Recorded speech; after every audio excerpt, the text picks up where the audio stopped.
because it worked last night.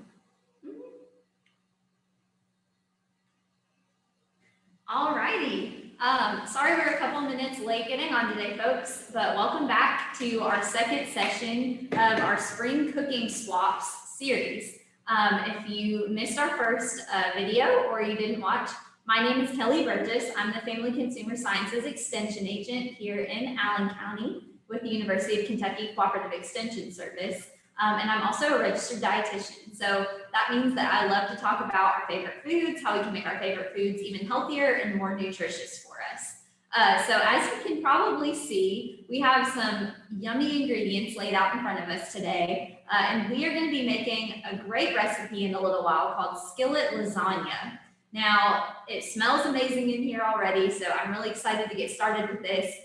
But before we get into our recipe, I wanted to talk a little bit about lower fat cooking.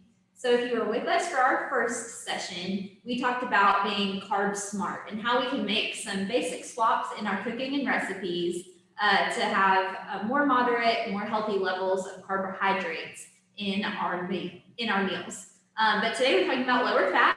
So if you will bear with me for just a moment, I'm going to share my screen. And we are going to go ahead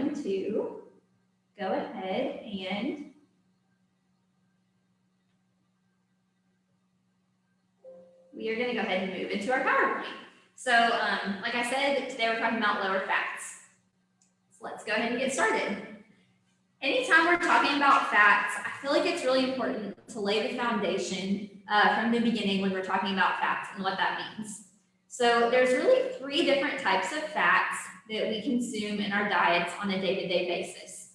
We have saturated fats, unsaturated fats, and trans fats.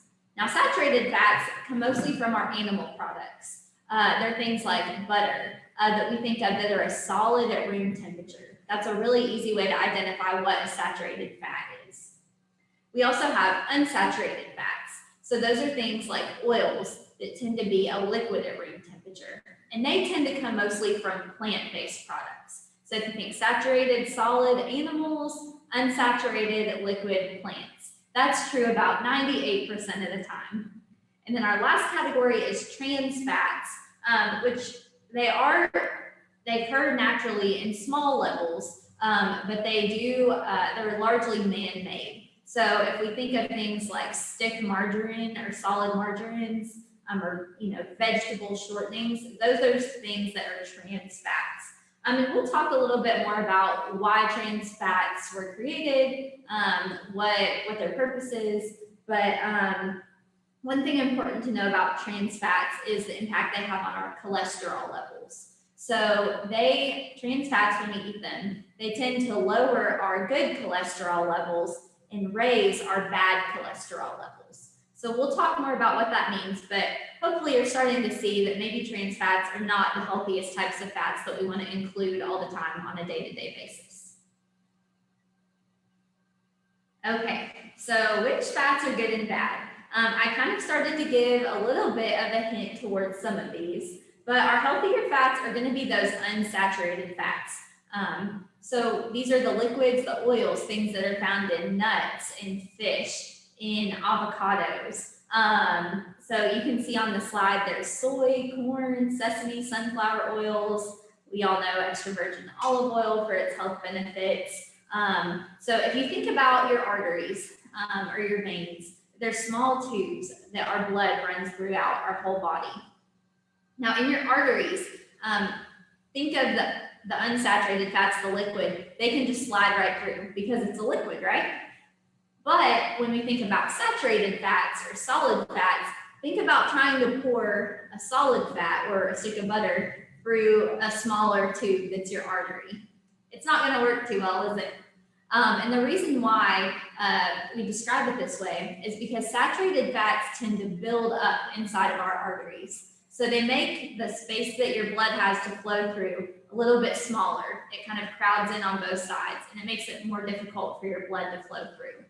So that's why the liquid unsaturated fats tend to be more healthy than our solid saturated fats. So you can see on their different sources of our more unhealthy fats. You'll see a lot of animal products, poultry skin, beef, pork. It's not that these things are bad to eat. It's just that that's why we want to choose the leaner cuts of meat, and why the fats associated with those are things that we just want to have in moderate proportions. Finally, the trans fats, we've talked a little bit on how they affect our cholesterol levels already, but I wanted to give you 2 keywords to look for. If you see partially hydrogenated vegetable oil or vegetable shortening on the ingredient list of a food product, you'll know that it contains trans fats. And so another little interesting fact to throw at you for trans fats, you might see on labels 0 grams of trans fat. And so you think, oh, good, I'm good, no worries. But they do kind of sneak it in a little bit, because what happens is if in one serving, so say a serving of chips might be 10 chips. If in that one serving, if there's less than 1/2 of a gram or less than 0.5 grams of trans fat, they can say 0 grams of trans fat, when in fact there might be 0.3, but they don't have to tell you that. So when we're talking about trans fats, it is important to look at that ingredient list, because a lot of times we find ourselves eating more than the recommended serving size. So what if you had 20 grams or 20 chips? All of a sudden you're up to almost a gram of trans fats. So just some things to look out for. I also wanted to point out a couple of those exceptions. I mentioned that most plant-based fats are going to be those unsaturated and healthy fats, but we hear a lot about coconut oil and palm oil these days as healthier types of fats, or you might have heard, coconut water, coconut milk, all this stuff. Well, coconut is unique because it is actually a plant source of saturated fat. And the reason why it's saturated is because it's a solid at room temperature. Now, if our temperature gets up to 80, 85 degrees, it might become a liquid, but truly it is a solid at room temperature. So that coconut is going to be a saturated fat. There's not enough research yet to determine if that means that it affects our bodies the same way as animal sources of saturated fat, or if it affects our bodies more like the other unsaturated fats. But basically, it's not confirmed yet as far as all of those different things that could happen with coconut oil. So just something to be aware of, and maybe not consume in too high of amounts, just still be cautious. Okay, so why eat healthy fats? Yes, we do need to eat fats. Fat is one of our major macronutrients. Just means things that nourish our body, give us nutrition. So we have carbohydrates, fats, and proteins. So we do need to eat healthy fats. They benefit our cholesterol levels. So we think of, it's called HDL. That's our healthy, our good cholesterol, and LDL, which is our unhealthy or bad cholesterol. So eating healthy fats is going to raise those levels of healthy cholesterol. Fats also help make us feel full, something called satiety, or how satisfied you are when you eat a meal. Fats make things taste good. They add flavor to our food. So we definitely want to still include some healthy fats in our diet. And finally, brain health. Fats are actually the building blocks of what makes up our brain. And so without them, our brain doesn't have the same capacity for learning and memory and energy as it would when we're including those healthy fats in our diet. Okay, so you might remember talking a little bit about this last time if you saw my last video about fats and calorie density. So last time we talked about how carbohydrates have 4 grams or 4 calories per 1 gram of carbohydrates. Well, fats are a little bit different because they actually have 9 calories per 1 gram of fat. So that means that there's something that we would call energy dense, as in we get more calories for a smaller amount. So for a 2,000 calorie diet, or for any amount of calories, the recommended proportion of fats that we eat is 20 to 35% of our daily calories. So what that kind of shakes out as is about 45 to 78 grams per day for a standard 2,000 calorie diet, just starting point, or 405 to 702 calories from fat. So like I said, eating smaller amounts of fat does provide your body with more calories. It's also recommended that less than 10% of those calories come from saturated fat. So that would be less than 200 calories in your standard 2,000 calorie diet. So I said that fats are energy dense. I see an error on my slide actually. I should have said nutrient dense versus energy dense. So something like vegetables or fruits, they offer a lot of vitamins and minerals and nutrition for not a lot of calories. Fats do still come with nutrition, but it also comes with more calories. And then just a quick little note on cholesterol. We want to keep our total cholesterol less than 300. Our cholesterol consumption less than 300 milligrams per day. And so if it gives you a perspective, one egg contains about 186 milligrams. So eating 2 eggs would put you just a little bit higher than what's recommended for that daily cholesterol intake. And another little fun fact is that our bodies can actually make cholesterol on their own. So we don't actually have to eat any cholesterol to meet our body's needs. It's okay to eat some, but we don't have to eat a lot. So as we all know, this is probably something that everyone's familiar with, the consequences of eating too many unhealthy fats. We know that eating too many unhealthy fats affects our heart. It can affect things like cardiovascular disease, which is really an array of any condition, heart attack, stroke, atherosclerosis or hardening of your arteries, heart failure. So all of those conditions are termed cardiovascular disease. So eating too much fats along with other lifestyle factors like smoking, diabetes, high blood pressure can increase our risk for this disease. Also, eating too many fats is probably going to mean that you're consuming too many calories in general as well. So we mentioned that fats are energy dense or calorie dense. So if we're eating too many of those, we might also be eating too many calories, which could lead to higher chances of becoming overweight or obese. Eating fats also affects our big word, biometric indicators. So basically your blood lipid levels. So if you've ever had a blood test done, you probably found out what your cholesterol and your triglycerides were. So the fats that we consume do affect these fats that we see show up in our numbers when we go to our regular doctor's appointments. So a hot topic I wanted to touch on a little bit since we're talking about fats is something called the ketogenic diet, or you might have heard it called just keto. So keto, if you're not familiar, is a high fat, moderate protein, very low carb diet.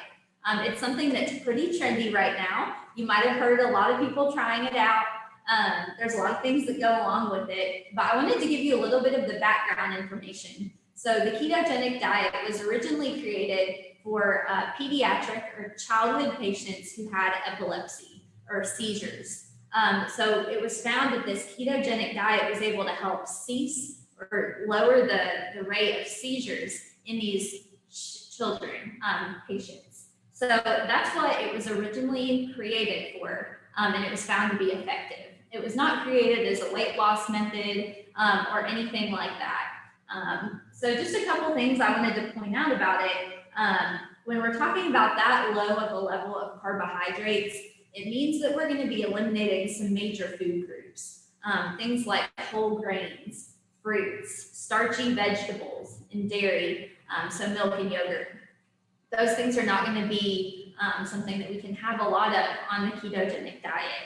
So that raises a red flag for me because I know that we get a lot of good nutrition from all of these other foods that we're not allowed to have when we're on the keto diet. The goal is to have less than 50 grams of carbohydrates per day, which if you remember last time in our session, I discussed how our brain alone needs 130 grams of carbohydrates just to function each day.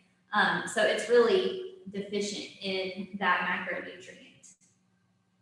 So when we don't have carbs, when we're not eating as many carbs for energy, our body is going to make energy in a different way through something called ketones. So basically it's going to change our metabolism. It's going to change how we process food. And so our body, when we don't eat carbohydrates, it's going to start making what we do eat into the form of a carbohydrate or into the form of something that our body can use for energy. So there's just different implications, how that can affect your pH or your acidity level in your body. And it can change just different things that you really need to be aware of. So it's not recommended to do this without consulting a physician or doctor and being closely managed. So those are just a few things that I wanted to talk about. Another red flag or another factor I like to consider when we're thinking about different diets is this something that you can do forever or even for a long period of time? If the answer is no, you might want to think twice about starting it in the first place, because a lot of times what we'll see is you start into a different diet and you might lose some weight, but then as soon as you stop doing it, it might just come right back. And most of the time it does. So with the ketogenic diet, it is very restrictive. So I would just encourage you to think long and hard about if it's something you're going to be able to sustain for a long period of time. Okay, so now getting into the fun part where we're talking a little bit more about foods. Where do we find fats in foods? Of course, we've already mentioned some obvious sources like oils, butter, things like that. But a lot of fats can also be in fried foods, things that are deep fried in oils. Those are high fat foods. Also in sauces and dressings. So things like an Alfredo sauce or a blue cheese or a Thousand Island salad dressing. Those types of things are kind of more sneaky ways that fats come into our diet. So just things to be aware of. Maybe look at the nutrition label and see what the recommended serving size is. Nuts are a great source of healthy fats, so are avocados. But something that we want to watch are portions and our serving size on to make sure that we don't end up consuming too many calories. If you're anything like me, it's pretty easy to sit down and eat a whole container of nuts all at the same time. And while they are giving our body good, healthy nutrition, it's probably not good to have that many at one time. Fatty meats, so things like preserved meats, hot dogs, high fat, beef, those items have more fat. And then processed food. So I mentioned chips earlier, things like potato chips, crackers, all these things that we find in the center aisle or in the middle of our grocery store can tend to have some hidden fats as well. And then of course, dairy. I'm not discouraging dairy. Dairy is a healthy part of our diet, but we do want to choose those lower fat options when we can. So other healthy foods to choose, whole grains, fruits, vegetables. So when we incorporate healthy fats in with these other foods, we're really nourishing our body well and setting ourselves up for success. All right, so what this program is all about. So let's talk about how we can make swaps to have lower fat food options. I mentioned last time, but I'll repeat it again. We can do it this several ways when we modify our recipes. We can reduce or replace an unhealthy ingredient. We can change our cooking method, and we can enhance nutrition or add more nutrition into our recipe. So I kind of separated it out again with baking and cooking. So with baking, we can use fruit purees or fruit sauces as a fat replacement. So a classic example is applesauce. We can also use mashed up bananas to replace some oils in our baking recipes. Switch your fat type. So maybe instead of those solid fats, maybe we try cooking oil or vegetable oil instead. You can choose lower fat products. So if it calls for sour cream, you can choose the lower fat variety as opposed to the full fat. We can also add bulk to our foods with vegetables. So one of my favorite examples of this is a recipe from our UK nutrition education program called mac and cheese surprise. Well, guess what? This is mac and cheese, but it incorporates yellow squash that's been pureed. And you still get that same cheesy, rich, savory flavor, but with a fraction of the amount of fat that would have been otherwise. We can use cooking sprays instead of butter, just for simple things like greasing our pans. And then if you are watching your cholesterol levels, you can do egg whites instead of the full egg and yolk together.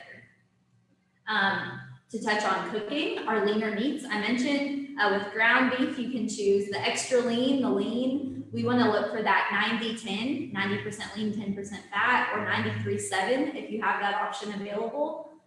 Also things like taking the skin off of poultry, so chicken or turkey, you can remove that skin before you cook it, or remove it after you cook it, either way, and that will lower the fat that you end up eating from it as well.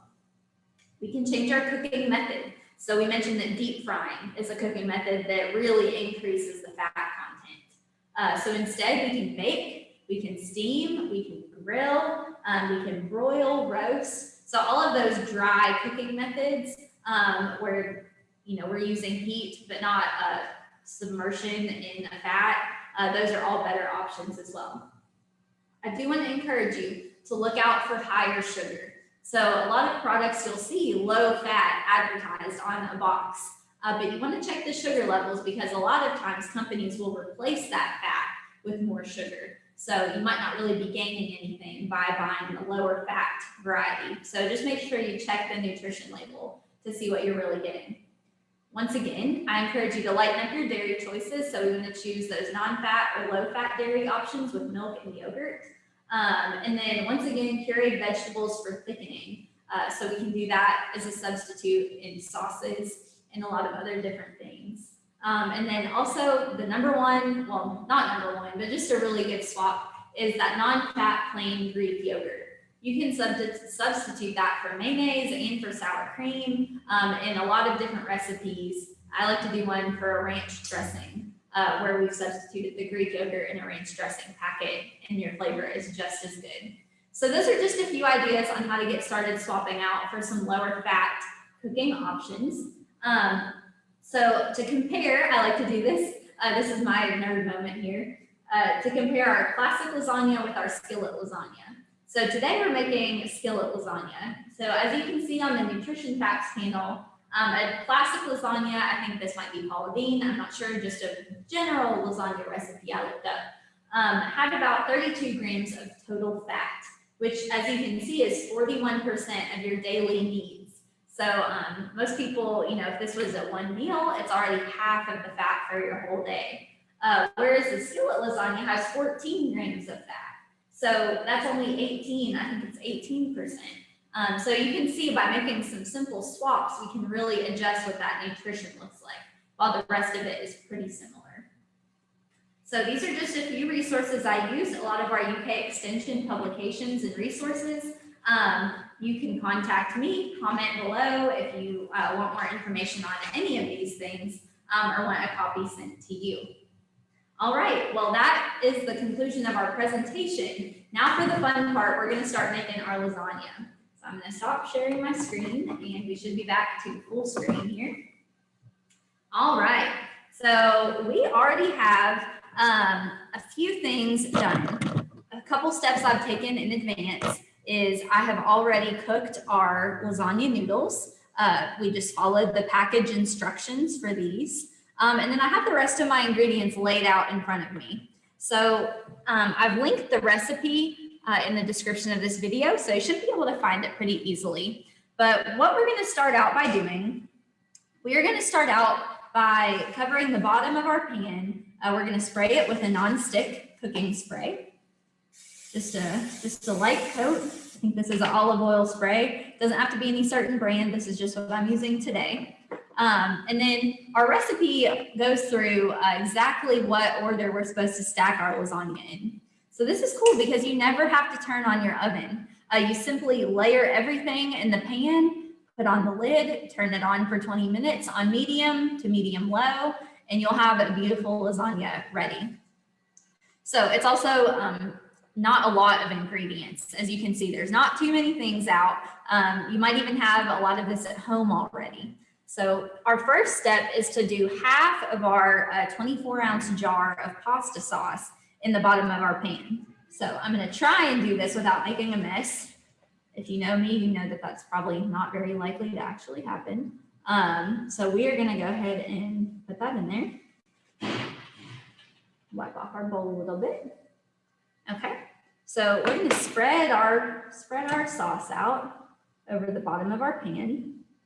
And if you'll notice, this pan has pretty high sides that are flat.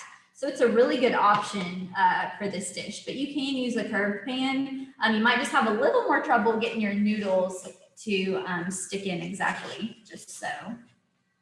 So we've sprayed it, we've put our half of our jar of sauce on the skillet. I do want to mention that the heat is not turned on yet. We won't turn on the heat until it's all the way put together. So then I'm going to start taking my lasagna noodles and layering them in my pan. You might see that they kind of come up over the edges a little bit. That's okay. I have a paring knife in case I need to adjust. Of course, the sides of our pan are a little bit curved. So I'm just going to cut these noodles a little bit so that they fit in a little bit better. And then we can use some of these shorter pieces to kind of fill in on those sides if you want. These were just a few of the little curlies that fell off. We're going to add those in there because no reason not to. And we'll just keep layering. So it calls for, you're going to use half of your noodles for this step, which it should be about 4. So depending on the shape of your pan and whatnot, as I mentioned, you might use a little more or a little less than 4 noodles. So we're just going to cut this so that it fits in our pan. And go ahead and layer that in there. So we have done our first layer. I'm actually going to add part of this one to this other side over here. We want to get good coverage. Let all of that sauce be covered up. All right, so you can see we have our sauce and our noodles. Our next step is going to be to mix our ricotta cheese. So this is a 15 ounce, just a small container of ricotta. We're going to mix this in a mixing bowl. It doesn't have to be too big. Mix this with 1 1/4 tablespoons of Italian seasoning, and then go ahead and put all of that in there. And then this is grated Parmesan cheese. This is half a cup. We're going to use a 1/4 cup at this part right here.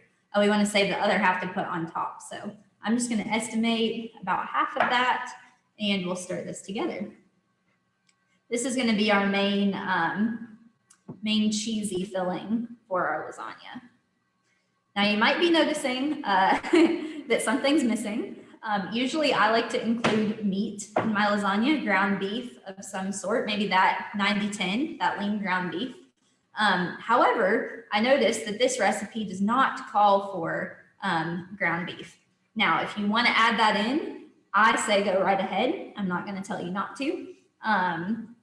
You can also purchase your pasta sauce. You can get the meat sauce if you don't want to have to cook your meat separately.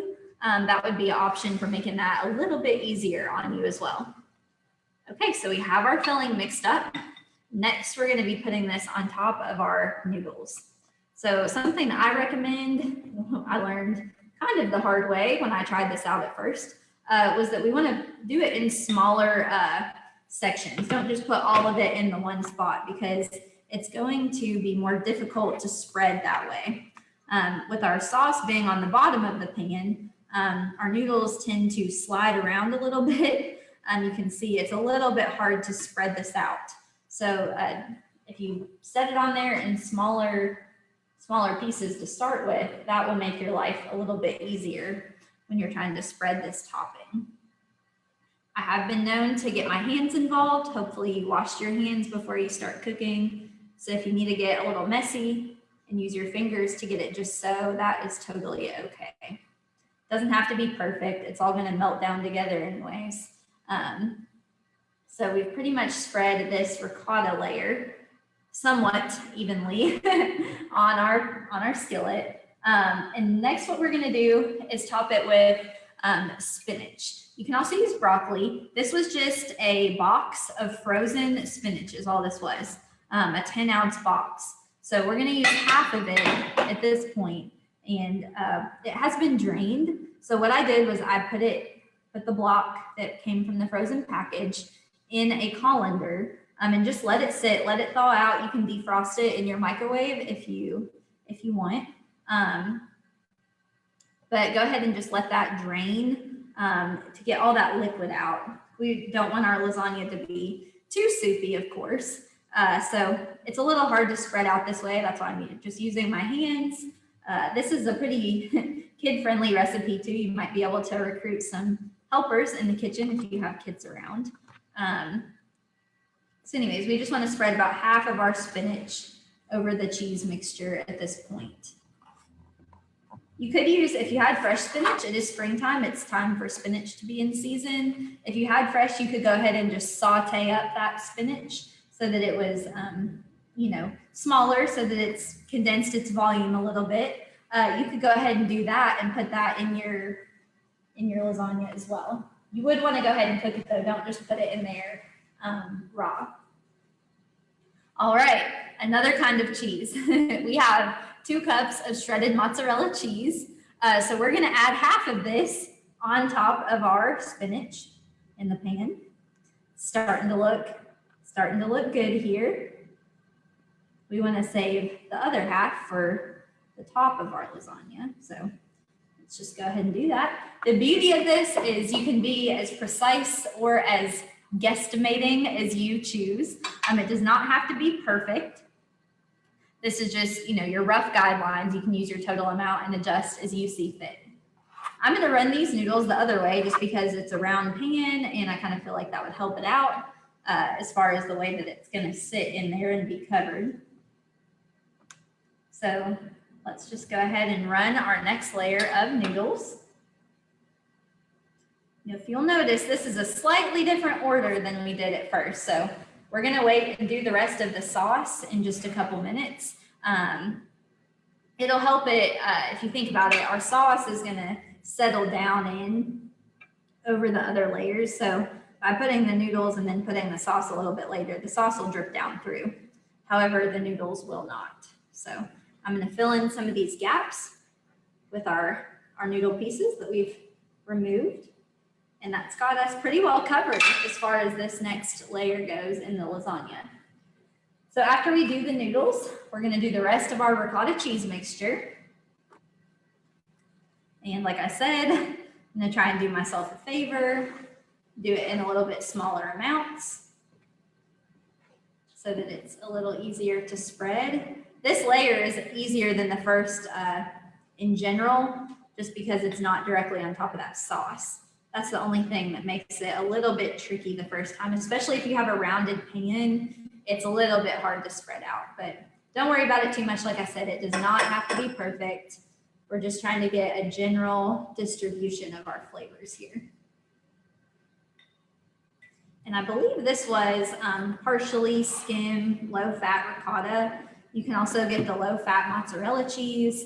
And then a note about the sauce, I did find a low sodium pasta sauce.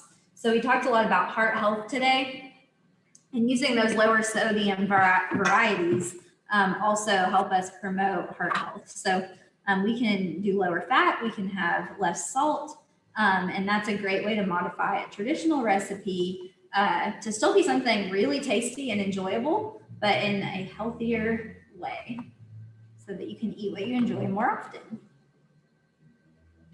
All right, so that looks pretty good to me. We're gonna set that aside, and then let's check our recipe. Like I said, check that link. It tells you exactly how to layer everything. We're gonna do our remaining vegetables next. So let's go ahead and spread the rest of this spinach around. This is probably the messiest part. Like I said, you have several options here. You can use broccoli, you can use other things. If you have Swiss chard or other greens you want to use, that would definitely be acceptable. Whatever you choose, whatever you like with your pasta. I like the spinach because it does, it's a mild flavor. You don't really notice the flavor all that much. It's a good way to sneak in some greens and vegetables. So we're almost done with this here. Then I will wipe my hands off again. Okay, so we have that spread around pretty well. Let's try and clean up just a tad. So after our spinach, we've done our vegetables, let's do we're winding it down. We have the rest of our pasta sauce. So this is going to soak down through all the other layers. I'm gonna try and distribute it well as I pour it. And I'm just gonna get out this spatula again to help me clean out my bowl.